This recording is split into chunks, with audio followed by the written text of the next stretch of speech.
Hello student, class 9th के सामाजिक विज्ञान में आज का टॉपिक है क्या महिलाओं के लिए भी क्रांति हुई। तो मैं आपको आज कुछ पॉइंट के माध्यम से पढ़ाने की कोशिश करूँगा। पहला पॉइंट है महिलाओं की शुरू से ही फ्रांसीसी समाज में गतिविधियाँ। तो जो महिलाएं थीं फ्रांसीसी महिलाएं, वे फ्रांसीसी समाज में इतने अहम परिवर्तन लाने वाली गतिविधियों में सक्रिय रूप से शामिल थीं, यानी कि पुरुषों के साथ साथ महिलाएं भी इस गतिविधि में, जो आंदोलन हुआ, जो परिवर्तन हुआ, उसमें शामिल थी, क्योंकि उन्हें उम्मीद थी कि उनकी भागीदारी क्रांतिकारी सरकार को उनका जीवन सुधारने के लिए ठोस कदम उठाने के लिए प्रेरित करेगा। तीसरे स्टेट की अधिकांश महिलाएं जीविका निर्वाह के लिए काम करती थी, मतलब कि जो तीसरे स्टेट की महिलाएं थीं, क्योंकि वे गरीब परिवार से थीं, तो उनको अपना जीवन निर्वाह करने के लिए विभिन्न प्रकार के काम करने पड़ते थे। कैसे काम करने पड़ते थे? वे सिलाई बुनाई भी करती थी, कपड़ों की धुलाई भी करती थी। इसके साथ साथ बाज़ारों में फल फूल सब्जियां भी बेचती थी। इसके साथ साथ उन्हें संपन्न घरों में घरेलू काम करना पड़ता, यानी कि जो धनवान लोग थे, कुलीन वर्ग के लोग थे, या पादरी वर्ग के लोग थे, या तीसरे स्टेट के ही जो क्या कहते हैं कि अमीर लोग थे, उनके यहाँ ये महिलाएं क्या करती थी? काम करती थी, जिससे उनको पैसा मिलता था और अपनी जीविका चलाती थी। क्योंकि पिछले वीडियो में आपने पढ़ा था कि जब पुरुष युद्धों में भाग लेने के लिए चले गए तो पूरी जिम्मेदारी किनके पास आ गई थी? वहाँ की महिलाओं के पास आ गई थी। तो ये महिलाएं घर चलाने के लिए घरेलू काम के साथ साथ अन्य आय के जो स्रोत होते हैं, यानी कि सिलाई बुनाई करना, कपड़े धोना, बाज़ारों में फूल या सब्जियां बेचना, तो ये काम ये लोग करने लगी। क्योंकि अधिकांश महिलाओं के पास जो था वो व्यवसायिक प्रशिक्षण नहीं था, यानी कि वे पढ़ी लिखी नहीं थी। अधिकांश महिलाएं, क्योंकि वो गरीब परिवार से थी, तो पढ़ी लिखी नहीं थी। इसके साथ साथ बहुत सारी महिलाएं ऐसी थी जो वेश्यावृत्ति करती थी, यानी कि वेश्यावृत्ति का धंधा करती थी, जिससे उनको उसके द्वारा भी आय प्राप्त होता था। और ये महिलाएं क्योंकि पढ़ी लिखी नहीं थीं, तो इनकी बहुत जल्द ही शादी भी कर दी जाती थी। जब तक काम करती थी, आय का स्रोत थी, बहुत जल्द ही इनकी शादी भी कर दी जाती थी। जो कामकाजी महिलाएं थी, उनके अपने परिवार का पालन पोषण भी करना पड़ता था, यानी कि एक तो बाहर से आय के लिए बाहर से जो काम करना था, फल फूल बेचना या वेश्यावृत्ति करना या दूसरे के यहाँ काम करके पैसे कमाना, यह तो काम था ही। इसके अलावा घर का काम भी उन्हें ही करना पड़ता था। जैसे क्या? घर का काम का मतलब क्या होता है? जैसे खाना पकाना या पानी लाना या कपड़ा धोना, पाव रोटी लाना, बच्चों की देख रेख करना, ये सभी काम भी इन्हीं महिलाओं को करना पड़ता था। तो इन महिलाओं की स्थिति बहुत अच्छी नहीं थी। अब मैं दूसरा पॉइंट के द्वारा आपको समझा रहा हूँ कि क्योंकि महिलाओं की स्थिति अच्छी नहीं थी, जब महिलाओं की स्थिति अच्छी नहीं थी तो उन्होंने क्या किया? उन्होंने, जैसे कि पुरुषों ने जैकोबिन क्लब की स्थापना की थी। जैकोबिन क्लब, बहुत सारे क्लब बनाए गए थे, उसमें जैकोबिन क्लब भी था। जैकोबिन क्लब क्यों बनाया गया था? राजनीतिक चर्चा करने के लिए, कि राजनीति जो समस्या थी उसको दूर करने के लिए। इसी प्रकार से महिलाओं ने भी क्या किया? महिलाओं ने भी एक क्लब बनाया, राजनीतिक क्लब शुरू की और अखबार निकाले। मतलब कि उन्होंने क्या किया? क्लब भी बनाया राजनीतिक चर्चा के लिए, कि महिलाओं के लिए क्या स्थिति हो सकती है, कैसे महिलाओं के जीवन में सुधार किया जा सकता है। तो उसके लिए उन्होंने क्या किया? राजनीतिक क्लब बनाया और अखबारें भी निकाले। इसके साथ साथ उस टाइम पे जो महिलाओं के क्लब थे, उस समय कितने क्लब बन गए थे? कुल 60 क्लब। जो महिलाओं के क्लब थे वो कितने क्लब थे? 60 क्लब। मतलब कि उस टाइम पे 60 क्लब बने हुए थे। तो अब जो उस क्लब में जो सबसे मुख्य क्लब था उसका क्या नाम था? उन क्लबों में जो सबसे मुख्य क्लब था उसका नाम था द सोसाइटी,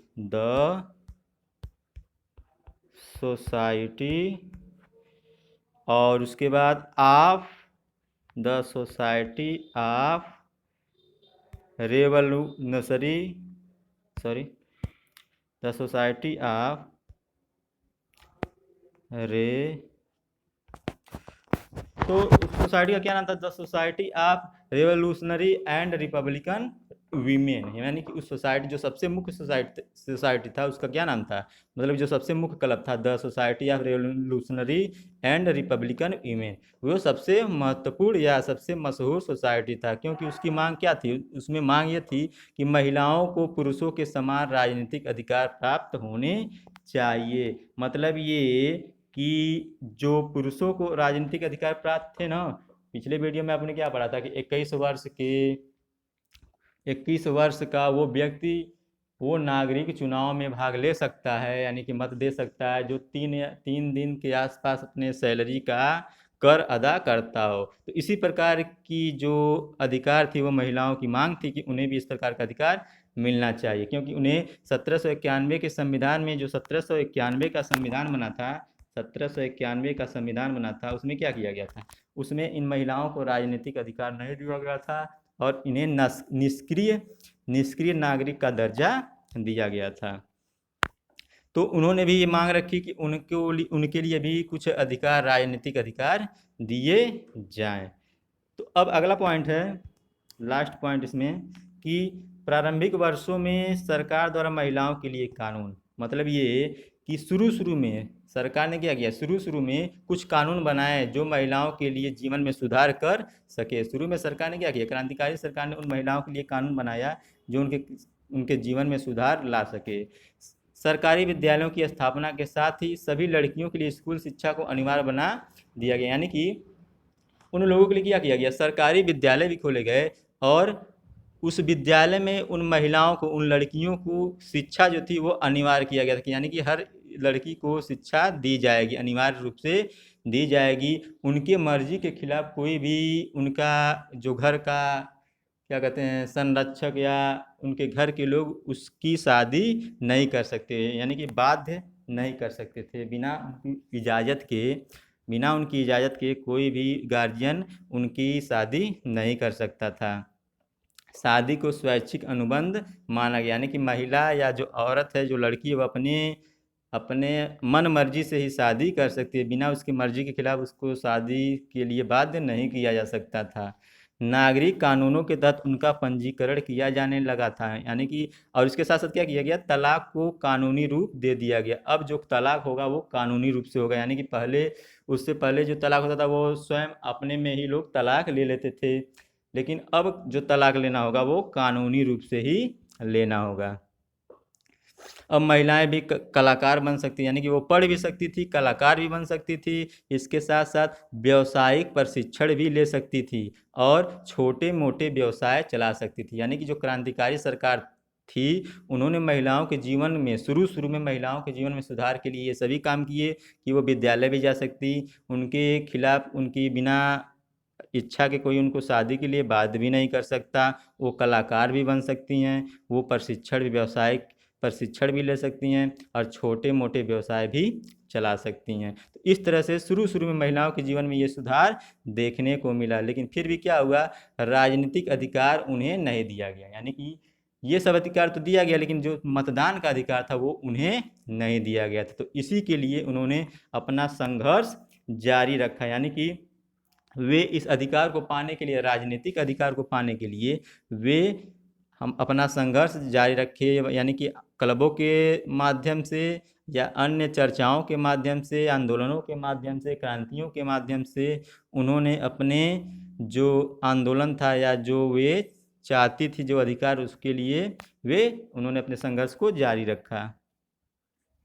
लेकिन बाद में क्या हुआ था कि इसके बाद जैसे ही आतंक का राज्य आया, आतंक का राज्य का मतलब 1700, आतंक का राज्य कब हुआ था? 1793 से 94 के बीच, 1793 से 94 के बीच क्या हुआ? आतंक का राज्य आया। जब शासक कौन था? जैकोबिन का मुख्य नेता मैक्समिलियन रोबेस्पियर जब शासक बना 1793 से 94 के बीच, तब उस समय महिलाओं का जो अधिकार था उसे क्या किया गया, समाप्त कर दिया गया। यानी कि जो राजनीतिक क्लब बनाए गए थे महिलाओं के द्वारा, 60 राजनीतिक क्लब थे, उन्हें बंद कर दिया गया और उस पर प्रतिबंध लगा दिया गया। किसके द्वारा, जो मुख्य नेता था जैकोबिनों का, यानी कि जो जैकोबिन जो सरकार थी, उन्होंने महिलाओं के क्लबों को बंद करवा दिया और उस पर प्रतिबंध लगा दिया।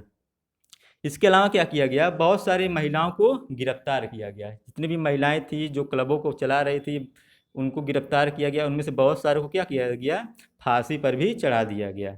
तो इस तरह से जो क्या कहा जाता है कि 1793 से 94 के बीच जो आतंक का राज्य था जैकोबिन सरकार के द्वारा, उस आतंक को महिलाओं को भी झेलना पड़ा। इसके अलावा क्या हुआ, मताधिकार और समान वेतन के लिए महिलाओं का आंदोलन अगली सदी में भी उनके देशों में चलता रहा। यानी कि ये जो आंदोलन था वो आगे भी चलता रहा, उनको जब तक कि उनको वह अधिकार नहीं मिला तब तक ये आंदोलन आगे तक चलता रहा। और कब तक चला, यानी कि उनको अधिकार कब मिला,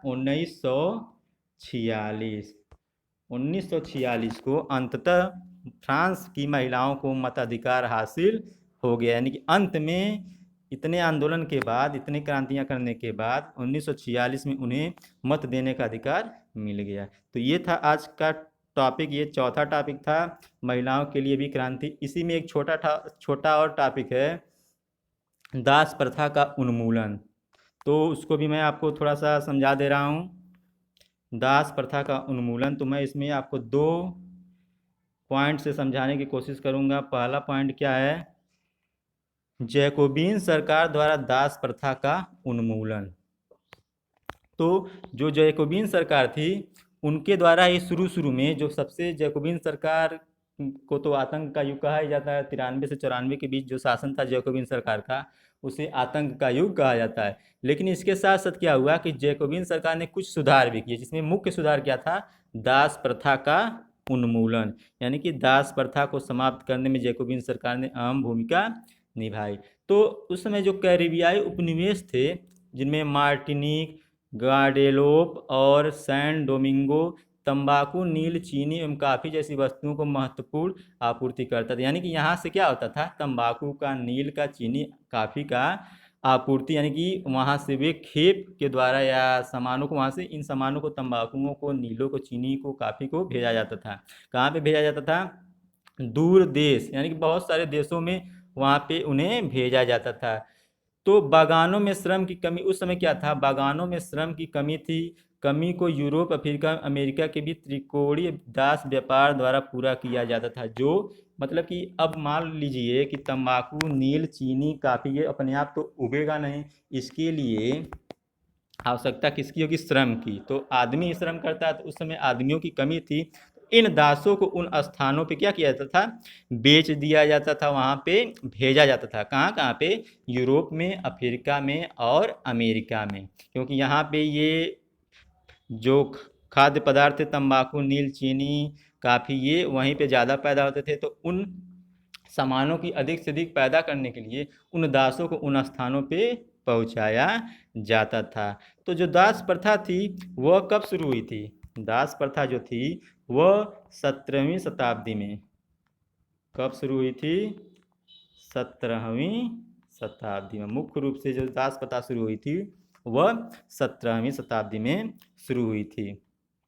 उसके बाद क्या हुआ, फ्रांसीसी सौदागर बंदरगाह से अफ्रीकी तट पर जहाज ले जाते तथा वे स्थानीय सरदारों से दास खरीदते थे। क्या होता था कि जो फ्रांसीसी लोग थे, फ्रांसीसी सौदागर का मतलब जो फ्रांसीस के बड़े लोग थे, या बड़े लोग का मतलब हम क्या कर सकते हैं, कुलीनों को, जो बड़े बड़े जो क्या कहते हैं जमींदार टाइप के होते हैं, वे लोग को, उन लोगों को आदमी की ज़रूरत थी खेती करने के लिए, उन तंबाकुओं को, नीलों को उगाने के लिए। तो वे क्या करते थे, फ्रांस से बंदरगाहों, अफ्रीका के बंदरगाह, अफ्रीका के तट पर जाते थे जहाज से, और वहाँ से वे उन दासों को खरीद कर लाते थे, ताकि उनकी जो खेती थी वह आसानी से, आराम से चल सके। इसके अलावा क्या किया जाता था, दासों को दाग कर एवं हथकड़ियाँ डालकर अटलांटिक महासागर के कैरिबियाई देशों तक 3 माह की लंबी यात्रा के लिए जहाज़ों में भर कर ले जाया जाता था। यानी कि दासों के साथ काफ़ी बुरा व्यवहार किया जाता था। इसके अलावा क्या होता था, बागान मालिकों को बेच दिया जाता था। उसके बाद जो फ्रांस में जो बागान मालिक थे, उन बागान मालिकों के पास इन दासों को पहुंचाया जाता था पैसे से खरीद। बागान मालिक क्या करते थे? पैसे से इन दासों को खरीदते थे। फिर क्या करते थे?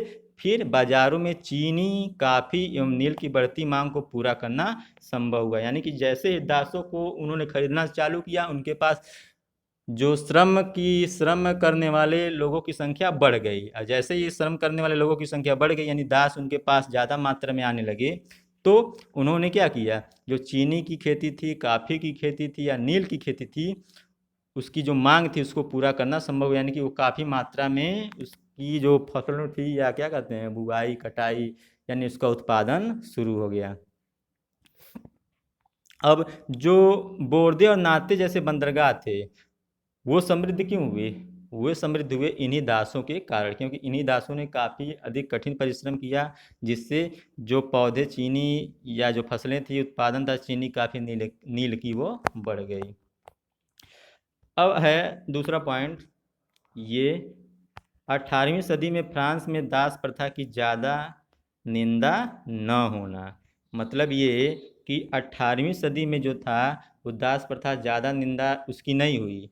नेशनल असेंबली ने क्या किया? नेशनल असेंबली में लंबी बहस हुई कि मूलभूत अधिकार उपनिवेशों में रहने वाले प्रजा सहित समस्त फ्रांसीसी प्रजा को प्रदान किए जाए या नहीं। मतलब ये कि नेशनल असेंबली जो थी, नेशनल असेंबली क्या थी? जो तृतीय स्टेट था, वही बाद में अपने आप को नेशनल असेंबली घोषित कर दिया था। तो वही नेशनल असेंबली में एक बहस हुआ कि क्या सभी को, फ्रांसीसी प्रजा को समान अधिकार दिए जाए या नहीं, यानी कि वे सभी को समान अधिकार मिलने चाहिए या नहीं। लेकिन इसके साथ साथ क्या हुआ? दास प्रथा पर निर्भर व्यापारियों के विरोध के भय से नेशनल असेंबली में कोई कानून पारित नहीं हुआ। यानी कि दास प्रथा पर, क्योंकि व्यापारी किस पे निर्भर थे?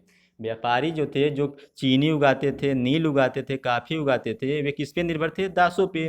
तो क्योंकि वे दास पे निर्भर थे, तो उनके, व्यापारी जो थे दास पे निर्भर थे, तो उनका विरोध नेशनल असेंबली नहीं कर पाई। क्योंकि अगर नेशनल असेंबली चाहती तो कानून बनाकर उसको रोक सकती थी, लेकिन क्योंकि व्यापारियों के विरोध का माहौल था, इसलिए नेशनल असेंबली ने कोई भी कानून पारित नहीं किया कि दास प्रथा को समाप्त किया जा सके। लेकिन अंततः क्या हुआ?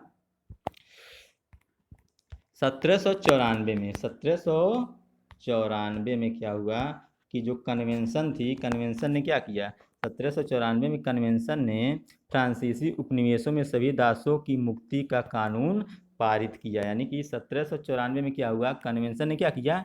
जो संविधान था, संविधान यानी कि 1794 का जो संविधान बना, जिसे कन्वेंशन नाम दिया गया, नेशनल असेंबली को कन्वेंशन नाम दिया गया, उसने क्या किया? 1794 में फ्रांसीसी उपनिवेशों में, यानी कि फ्रांसीस के जितने भी उपनिवेश थे, उसमें दासों की मुक्ति का कानून पारित कर दिया। यानी कि दासों की मुक्ति का कानून पारित किया गया।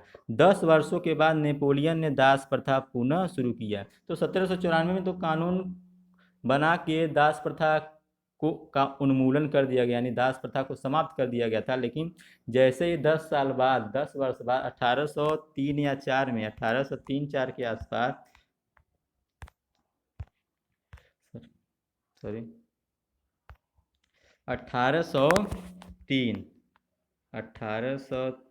से 4 के आसपास, जैसे ही नेपोलियन बोनापार्ट का उदय हुआ, यानी कि नेपोलियन बोनापार्ट फ्रांस का शासक बना, तो उसने पुनः क्या किया? उसने दास प्रथा की शुरुआत पुनः कर दी। क्योंकि बागान मालिकों को दासों की ज़रूरत थी, तो अफ्रीका निग्रो लोगों को गुलाम बनाने की स्वतंत्रता मिल गई। पुनः जो अफ्रीका के निग्रो लोग थे, यानी कि निग्रो का मतलब क्या होता है? अफ्रीका में सहारा रेगिस्तान के दक्षिण में रहने वाले स्थानीय लोग। निग्रो किसे कहते हैं? जो अफ्रीका महाद्वीप के सहारा रेगिस्तान में के दक्षिण में जो लोग रहते हैं, उन्हीं को निग्रो कहा जाता है। यह एक अपमानजनक शब्द है, मतलब कि उनके लिए यह अपमानजनक है। तो निग्रो को पुनः गुलाम बनाया जा सकता था।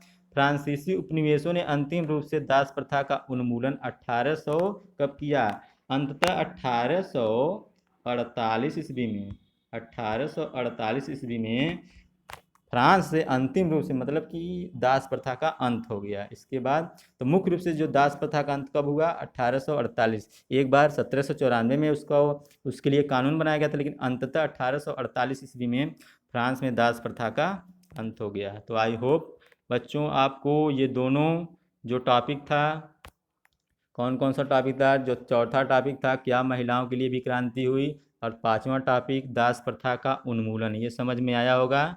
तो आज के लिए इतना ही, धन्यवाद।